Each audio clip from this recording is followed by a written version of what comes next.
we were talking about in the green room, it never stops getting busy for you, right? Even with a couple days till the new year. Absolutely. I mean, even the taxes right now, there's so much stuff that needs to be done, but many people aren't getting them done. And they only have how many days? So it's like Yeah. you're They basically 24/7. got one day left, One and, day. and New Year's Eve, I New just had Year's Eve, there's not deals to be made, right? Too late. it's too late to do that because nobody's working on New Year's Eve anyway. So All right. So our topic today is the longevity tax. How living longer is quietly rewriting wealth strategy. What do you mean by a longevity tax, Alan? well, Neil, it's not a single tax. It's extended exposure. Living longer means paying taxes longer, navigating more policy changes, enduring multiple market cycles, and funding decades of healthcare, which is absolutely extraordinary cost. And the cost isn't obvious at 65, but man, believe me, it compounds at 85. Yeah, that's the interesting point, Alan. I want to just to follow up with this because that's the thing. I think you started planning your retirement plans for 120 because you knew people were going to live longer. But I don't think everyone in this industry has figured this out yet. They all use the same, well, not all of them, but the vast majority use the same old 4% distribution rate at age 65. It's indexed for inflation at 3% to last for 30 years. Well, like I said, mine lasts till age 120 and it's guaranteed income. Why does longer life actually increase tax risk instead of reducing it? Well, because retirement income doesn't stop being taxable. Now, there's a lot of things going on with the Trump administration that are helping us out in retirement. It often becomes more taxable. Understand this: required distributions, Social Security taxation, Medicare charges, IRMA taxes, which very few people know about, and portfolio income stack on top of each other over time. That increases your tax uh, liability, and people are not prepared for it, Neil.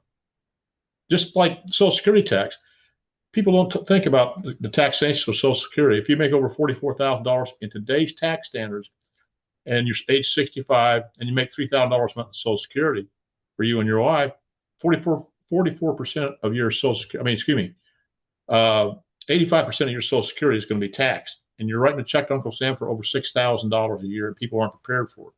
But if you're making larger sums of money, now you have IRMA taxes to contend with.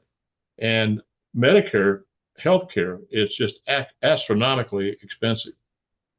Right. And then people are going to work longer too, Alan, right? Yeah, They're going they have to, to. well, I mean, how old are you, Alan? Mind me not asking you how old you are, but you're still working and you're working full time and still doing it. Well, I'll be 73 in May. But you love your work. But that's where more Yeah, I and do. more boomers are starting to love their work. And I think some millennials are starting to love their work, that they're going to work as long as possible, which is going to change the whole process because we want to have money. And if you stop working in retirement, you're just running out of money before you run out of life. It's just ridiculous. So Yeah. that's why Number one fear. number one. Yeah. How does longevity change the way high net worth families should think about retirement? Well, understand this: retirement is no longer a finish line. It's a second accumulation phase with constraints. The focus shifts from having enough to controlling when the income shows up, how it's taxed, and how long assets must last. But it's just like with fixed and fixed indexed annuities. You'd only need a portion of your income to give you the same, like at 4%, the same distribution rate, 2/3 of a stock portfolio in certain fixed indexed annuities that give you the same distribution rate. So that leaves another third to pay the taxes or whatever and turn it into a Roth. And now we're eliminating Social Security tax risk, government risk, interest rate risk. You're protected from lawsuits, liens, and judgments. People don't know this. They need to become educated and think outside the box of conventional financial planning. So, what role does healthcare play in the longevity tax? And we know that's big. Oh my God. Healthcare isn't just a cost, it's an inflation engine. Long lives mean more exposure to rising premiums. Uncovered services, long-term care. Long-term care, Neil, right now costs between $50 to $200,000 a year, and 70% of all Americans are going to need long-term care at some point in their life. These top costs tend to spike late in life, exactly when flexibility is lowest. But I'll give you a perfect example when people don't plan. There's a couple. They retire. They got millions of dollars in their stock portfolio. But in the second year of the retirement, the wife contracted Alzheimer's, and now the husband's a caregiver, and they didn't plan for Medicaid spend down. Another example, a couple, they're 70 years old, they retired, they got plenty of money in their stock portfolio to recover comfortably. But things change. Their son's 42 years of age, has 4 children, a wife that doesn't work, died in his driveway of a heart attack, and has no insurance. So, Neil, who do you think should be raising those kids? It's going to be, yeah, it's awful. It's a terrible thing, Alan. Yeah. They're going to be still raising them, the grandparents, and then and you got to. I have a story for you. I relaunched my total tutor business as of just for one family, but I'm looking to do some tutoring again, just to help out families and then get tutors working for my company. But what happened was she ended up getting 3 kids, and she was planning on retiring, and now she's raising all 3 kids, and she's back working again. Just we don't think of these things. Well, it's just like what happened to me over 15 years ago when my son's 100% disabled. He's got 2 daughters, they're 7 and 4, and his wife, January 5th, changed my entire life, Neil. She calls me, says I've been diagnosed with stage 4 pancreatic cancer, and they've given me 6 months to live. Well, my son, there's no income coming in because my son had to hire an attorney, finally got his disability income in July of 2010. But if it had not been for that terminal illness rider and her life insurance policy, my son would be bankrupt, took a huge financial strain off of me. Well, thank God he found a great lady to get married to, and she's working. He's still disabled. But at one time, I thought I was going to be raising all 3 of them. Right. And my son's 53 now. What's the biggest mistake people make when planning for longer lifespans? Well, assuming today's rules will still apply tomorrow, that changes a lot. Tax brackets, Medicare thresholds, state exemptions, and market conditions will change, often against the retiree. Now, people need to understand, often against the retiree. Planning must assume policy volatility, not stability. And that's one thing that I teach my clients. You've got to have guaranteed income to pay for the essentials of life. And it's already been proven by Harvard studies that people with guaranteed income live a longer, happier, healthier, and less stressful lives because they don't have to worry about the ups and downs in the market. And if they structure this right, they can eliminate or mitigate all the risk in retirement and the taxes that they pay in retirement. But they've got to have planning. And it doesn't start 2 years before you go to retire. It starts as early as you can.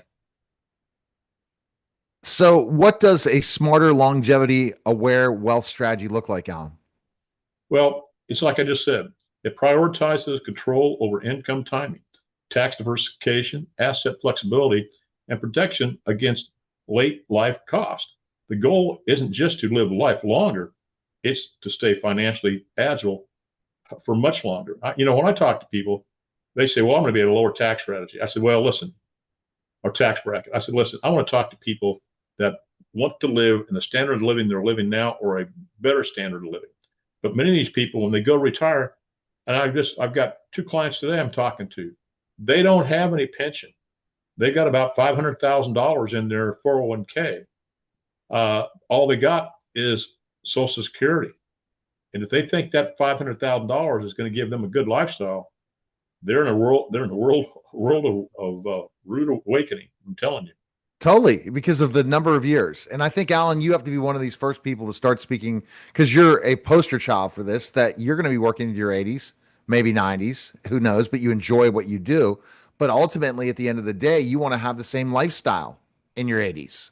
You want to have the same lifestyle in your 90s. And if we live longer and longer, meaning the next generation after this, can you imagine if millennials are living to 150? There is already a self-complained people that have lived 105, 110 years old.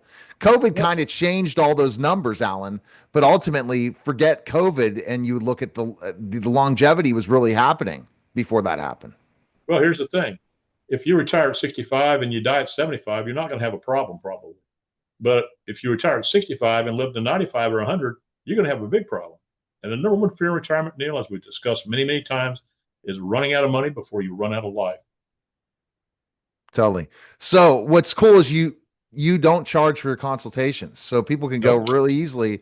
There's a couple places they can find you, right? Well, call me at 910-551-1046 or go to my website. My website has a plethora of information there. I've got a calculator, a tax calculator, or it'll show your taxes in retirement. I've got all kinds of videos. You can schedule an appointment with me. Listen, I teach people to think outside the box, conventional financial planning. And I show them the strategies the wealthy and the banking institution has been using for years. And it's all about education. I've had many people say, well, Alan, you made a dream of mine come true, but why isn't this, common knowledge? I said, it's not rocket science. It ought to be taught in high school. But, I've got PhDs in accounting and finance, and they've never heard of any of the strategies that I spoke about.